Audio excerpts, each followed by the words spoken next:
আসসালামু আলাইকুম। আজকের বাংলা নিউজে সবাইকে জানাচ্ছি স্বাগতম। শুরুতে জানাচ্ছি বিশ্বের আলোচিত খবরের শিরোনাম। ফিলিস্তিনদের জোরপূর্বক সরানোর বিষয়ে আলাপ করেছেন ট্রাম্প ও নেতানিয়াহু। চীন থেকে আকাশ প্রতিরক্ষা ব্যবস্থা নিয়েছে ইরানের রিপোর্ট। ইসরায়েলকে আবু উবাইদার হুঁশিয়ারি। ইরানের উপর থেকে নিষেধাজ্ঞা প্রত্যাহার করতে চান ট্রাম্প। বলিউড সিনেমায় মহানবী সাল্লাল্লাহু আলাইহি সাল্লামকে নিয়ে অবমাননাকর সংলাপ আদালতে আরশাদ মাদানি। আফগানিস্তানি সর্বোচ্চ নেতার বিরুদ্ধে গ্রেফতারি পরোয়ানা জারি আইসিসির। এতক্ষণ শুনছিলেন বিশ্ব আলোচিত খবরের সংবাদ শিরোনাম। এবার বিস্তারিত। আমাদের খবরটি যদি ভালো লেগে থাকে অবশ্যই লাইক, কমেন্ট, শেয়ার করতে ভুলবেন না। ফিলিস্তিনদের জোরপূর্বক সরানোর বিষয়ে আলাপ করেছেন ট্রাম্প ও নেতানিয়াহু। গাজা উপত্যকা থেকে ফিলিস্তিনদের জোরপূর্বক স্থানান্তরের বিতর্কিত প্রস্তাবটি নিয়ে আবারও আলোচনা করেছেন মার্কিন প্রেসিডেন্ট ডোনাল্ড ট্রাম্প ও ইসরায়েলি প্রধানমন্ত্রী বেনিয়ামিন নেতানিয়াহু।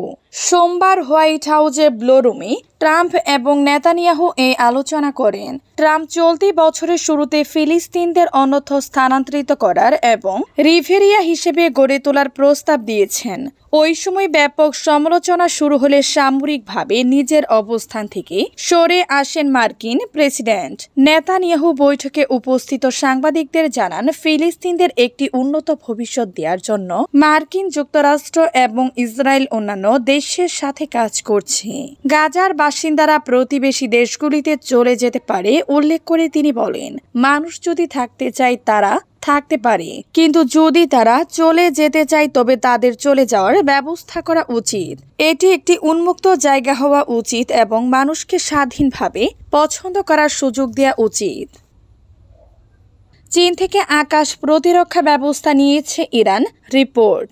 গত 12 জুন দিবাগত মধ্যরাত থেকে ইরানে হামলা চালায় ইসরায়েল। ইরানও তাৎক্ষণিক পাল্টা হামলা চালিয়ে সমুচিত জবাব দিতে থাকে। টানা 12 দিন যুদ্ধের পর 24 জন যুদ্ধবিরতিতে রাজি হয় দুই পক্ষ। এদিকে যুদ্ধবিরতির পর চীনের কাছে থেকে উচ্চ ক্ষমতা সম্পন্ন ভূমি থেকে আকাশে নিক্ষেপযোগ্য আকাশ প্রতিরক্ষা ব্যবস্থা নিয়েছে ইরান। সংবাদ মাধ্যমের প্রতিবেদন থেকে জানা গেছে, যুদ্ধের সময় ইসরায়েলি হামলায় ধ্বংস হয়ে যাওয়া প্রতিরক্ষা ব্যবস্থাগুলো পুনর্গঠনের উদ্দেশ্যে চীন থেকে উচ্চ ক্ষমতা সম্পূর্ণ ভূমি থেকে আকাশে নিক্ষেপযোগ্য ক্ষেপণাস্ত্র ব্যবস্থা গ্রহণ করেছে ইরান। এক আরব গোয়েন্দা কর্মকর্তা 24 জুন ইরান ও ইসরায়েলের মধ্যে প্রকৃত কার্যকর যুদ্ধবিরতির কথা উল্লেখ করে জানান, এ অস্ত্র হস্তান্তর যুদ্ধবিরতির পরপরই হয়েছে।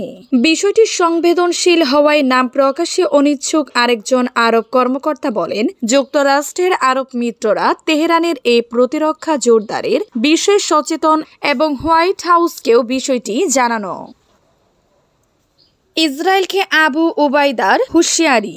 হামাসের সামরিক শাখা আল কাসাম ব্রিগেডের মুখপাত্র আবু উবাইদা বলেন, বেইত হানুনের অভিযান ইসরায়েলি বাহিনীকে সম্পূর্ণরূপে মাটিতে মিশিয়ে দিয়েছে। ইসরায়েলি সেনাবাহিনীর মর্যাদার উপর এটা বড় আঘাত বলে দাবি করেছেন তিনি। মঙ্গলবার টেলিগ্রামে প্রকাশিত এক বিবৃতিতে আবু উবাইদা বলেন, গাজা উপত্যকা জুড়ে উত্তর থেকে দক্ষিণে প্রতিরোধ যোদ্ধাদের পরিচালিত এই হামলা ইসরায়েলি দখলদারদের ক্ষতি সাধন করে চলেছে। আবু উবাইদার ভাষায়, আমাদের যোদ্ধারা তাদের আক্রমণ শুরু করেছিল সেই ধ্বংসস্তূপ থেকে যেখানে দখলদাররা জীবনহীন বলে মনে করেছিল। তিনি আরো বলেন, উত্তর থেকে দক্ষিণ পর্যন্ত সমৃদ্ধ গাজা উপত্যকা জুড়ে আমাদের যোদ্ধাদের যে ক্ষয়ক্ষতি হয়েছে তাতে শত্রুদের আরো বেশি ক্ষতি হবে। তিনি আরো সতর্ক করেন, দখলদার বাহিনী আর সফল হবে না। ভবিষ্যতের সংঘর্ষে আরো ইসরায়েলি সেনা মারা পড়বে। ইরানের উপর থেকে নিষেধাজ্ঞা প্রত্যাহার করতে চান ট্রাম্প। ইরানের সঙ্গে নতুন করে আলোচনার পরিকল্পনা নেওয়া হয়েছে বলে জানিয়েছেন যুক্তরাষ্ট্রের প্রেসিডেন্ট ডোনাল্ড ট্রাম্প। পাশাপাশি দেশটির উপর বিভিন্ন সময়ে আরোপিত নিষেধাজ্ঞা যথাসময়ে তুলে নেওয়া হবে বলেও মন্তব্য করেছেন তিনি। মঙ্গলবার যুক্তরাষ্ট্র সফররত ইসরায়েলের প্রধানমন্ত্রী বেনিয়ামিন নেতানিয়াহুর সঙ্গে হোয়াইট হাউসে ডিনারের শুরুতে সাংবাদিকদের কাছে ওই মন্তব্য করেন ডোনাল্ড ট্রাম্প। এ সময় সিরিয়ার প্রসঙ্গ তুলে ইরানের বিষয়েও একই ধরনের সিদ্ধান্ত নেওয়ার প্রত্যাশার কথা জানান তিনি। তবে ইরানের কর্মকর্তারা বলেছেন যুক্তরাষ্ট্রের কাছ থেকে তেহরান রিপোর্ট লেখা পর্যন্ত আলোচনার কোনো অনুরোধ পায়নি। গত বছরের ডিসেম্বরে দেশ জুড়ে তীব্র আন্দোলনের মুখে সিরিয়ার প্রেসিডেন্ট বাশার আল আসাদ নেতৃত্বাধীন সরকারের পতন ঘটে। প্রেসিডেন্ট বাশার আল আসাদ রাশিয়ায় পালিয়ে যাওয়ার পর দেশটিতে নতুন সরকার ক্ষমতায় এসেছে।